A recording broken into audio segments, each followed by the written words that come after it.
All right, guys, we're going to read our Charlotte's Web. So I'm going to go over to the camera so you can kind of follow along with me. Okay.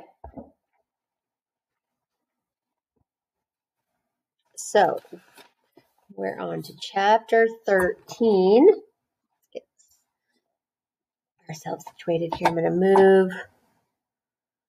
Stand out of the way. Okay, good progress.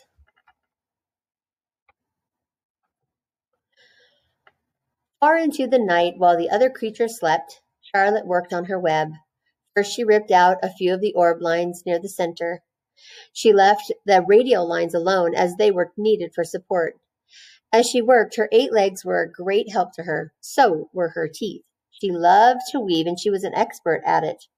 When she was finished ripping things out, her web looked something like this. So she's ripped out all the center from how it looked with some pig. She ripped out all of that. Okay. A spider can produce several kinds of thread. She uses a dry, tough thread for foundation lines. She uses a sticky thread for snare lines, the ones that catch and hold insects. Charlotte decided to use her dry thread for writing the new message. If I write the word terrific with sticky thread, she thought, every bug that comes along will get stuck in it and spoil the effect. Now, let's see. The first letter is T. Charlotte climbed to a point at the top of the left-hand side of the web. Swinging her spinnerets into position, she attached her thread and then dropped down.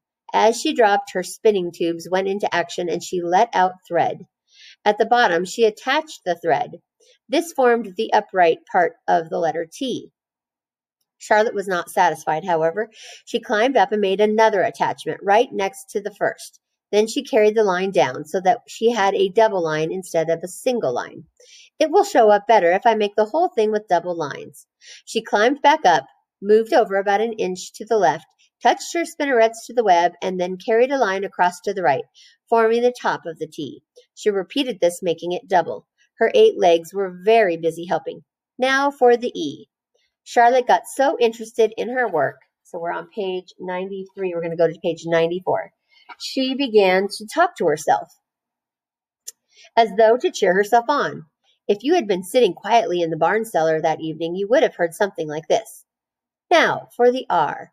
Up we go. Attach. Descend. Payout line. Whoa. Attach. Good. Up you go. Repeat. Attach. Descend. Payout line. Whoa, girl. Steady now. Attach. Climb. Attach. Over to the right. Payout line. Attach. Now right and down and swing that loop and around and around. Now into the left. Attach. Climb. Repeat. Okay. Easy. Keep those lines together. Now then, out and down for the leg of the R. Payout line. Whoa. Attach. Ascend. Repeat. Good girl. And so, talking to herself, the spider worked at her difficult task. When it was completed, she felt hungry. She ate a small bug that she had been saving. Then she slept. Next morning, Wilbur arose and stood beneath the web.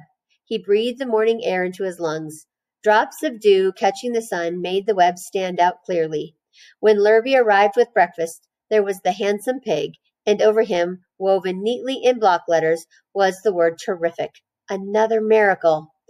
Lurvy rushed and called Mr. Zuckerman. Mr. Zuckerman rushed and called Mrs. Zuckerman. Mrs. Zuckerman ran to the phone and called the Arables.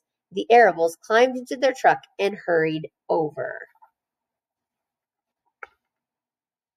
There's our pig, Wilbur, with the word terrific.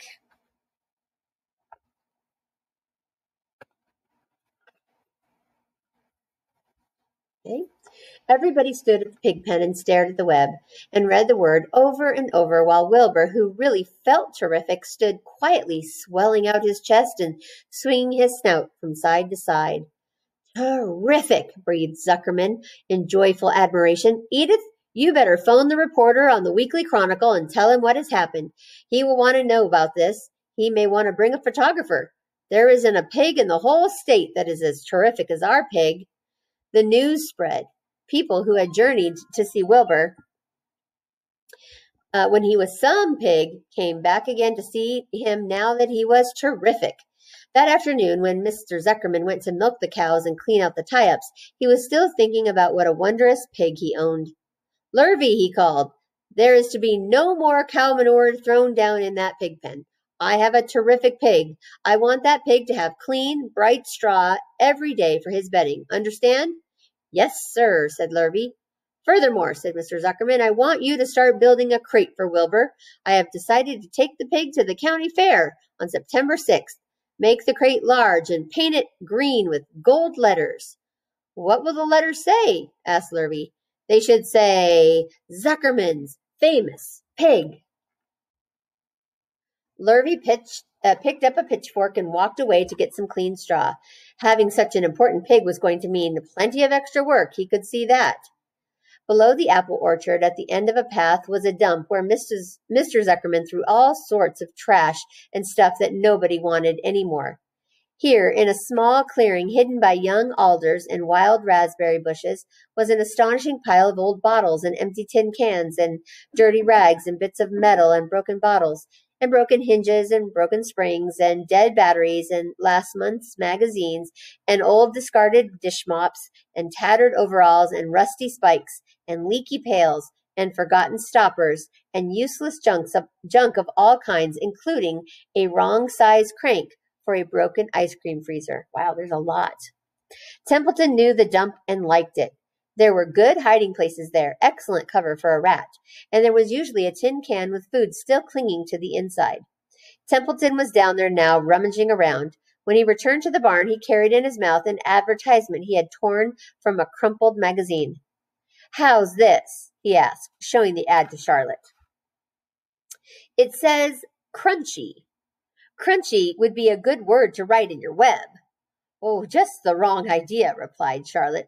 "Couldn't be worse. We don't want Zuckerman to think Wilbur is crunchy.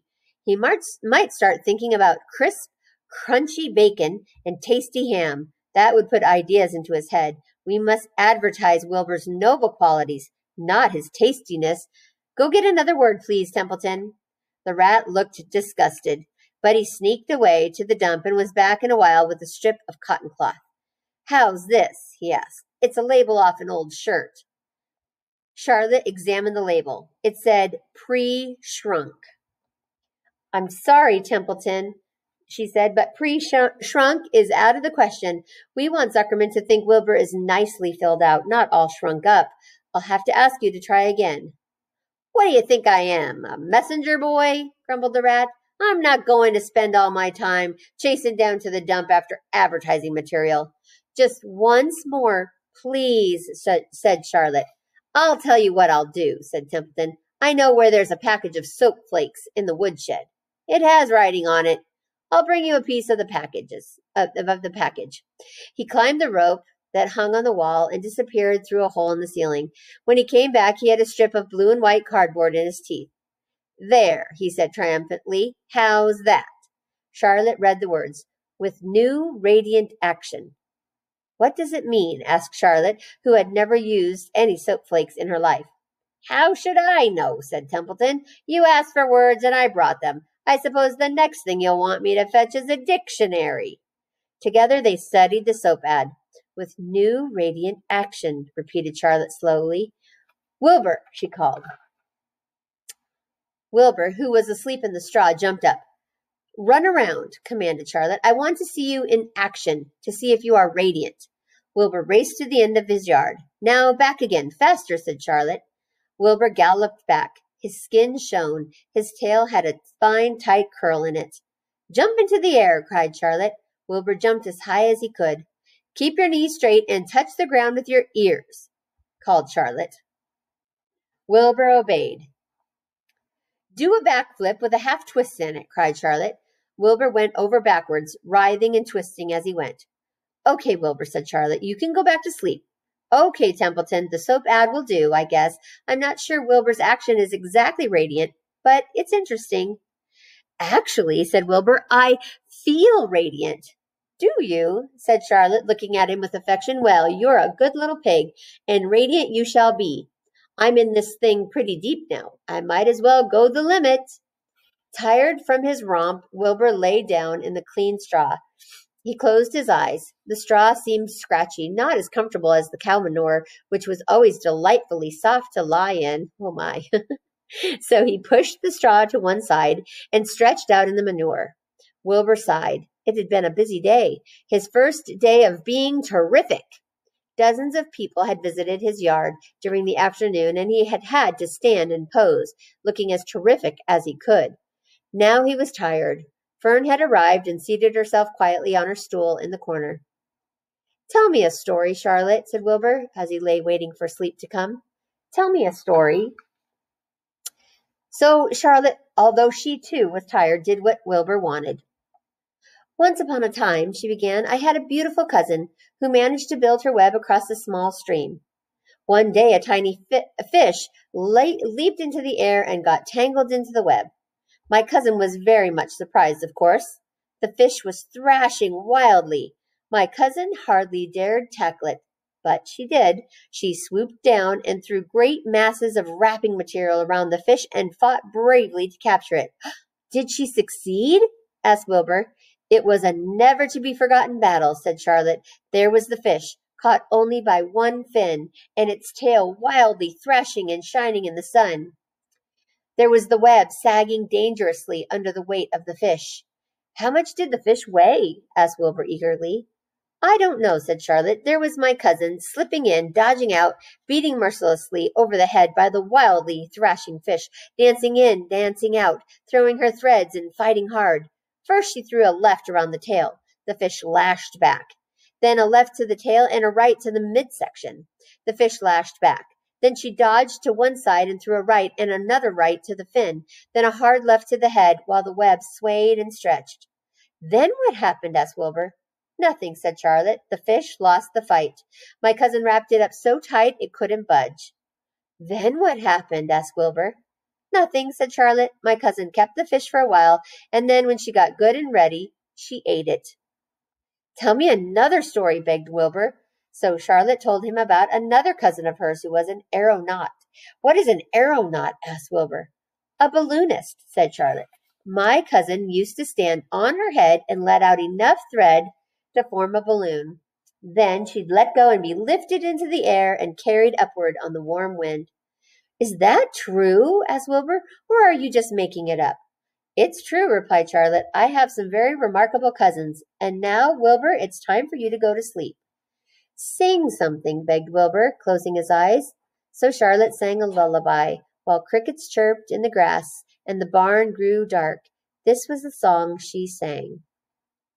"Sleep, sleep, my love, my only, deep, deep in the dung and the dark. Be not afraid and be not lonely. This is the hour when frogs and thrushes praise the world from the woods and the rushes. Rest from care, my one and only, deep in the dung and the dark." But Wilbur was already asleep. When the song ended, Fern got up and went home. All right. I think we're going to stop right there because I want to have you write a little tag right there. I want you to write in your notebook. So if you'll please grab your notebook, and we're going to go back where we are writing about our story in the back here. Way back here.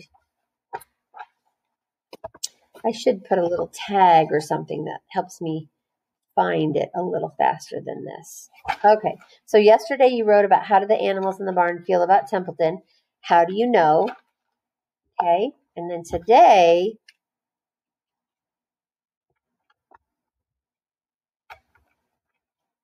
all right. So what I want you to write is, I want you to say, tell me,